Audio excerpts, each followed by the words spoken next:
Absolutely, I completely agree. And also, I think going back, I might have mentioned it, but the only way for you to raise money is to know exactly what you're gonna do, know your market perfectly, know your competitors, your opportunity, the growth rate of the market, your potential revenues.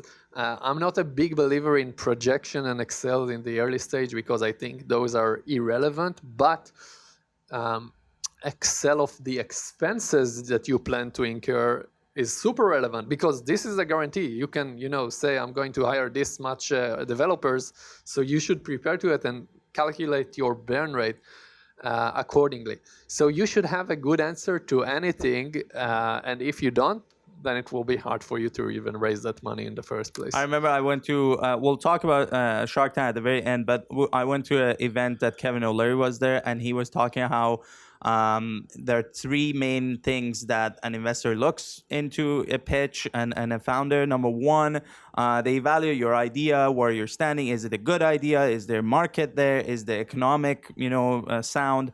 Number two, you need to know your numbers. If you don't know your numbers, all of a sudden you blew up everything. If you don't know your numbers, if you don't know your competition well, if you say I don't have a competition, that means you didn't do your homework and you should get back to the drawing board because no one don't have a competition. And if you really don't have a competition, maybe it's for a reason. Maybe this idea is not viable.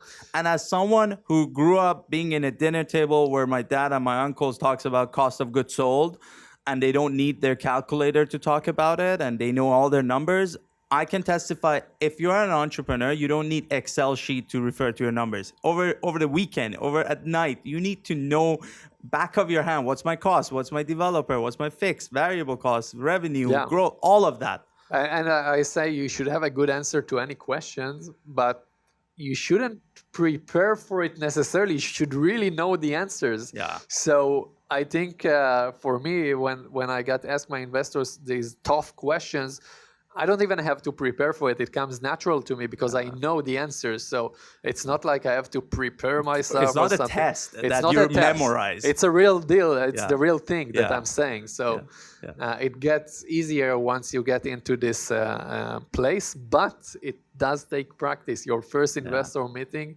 you learn how they talk, how they think. I mean, we can talk about it all day long, but in the end, it's about practice. And this is why I encourage you even to meet investors that are not from your industry necessarily, just so you can get their feedback.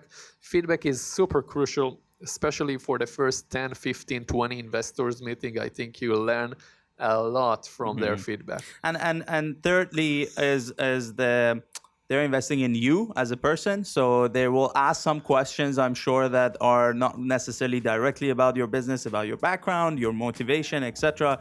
And I think that could even overshadow everything else. Your idea might be somewhat there, it's kind of murky, but they just love something about you that they're like, you know what, I'm gonna bet on this person, and they will figure it out as a founder. Yeah. Let's move on to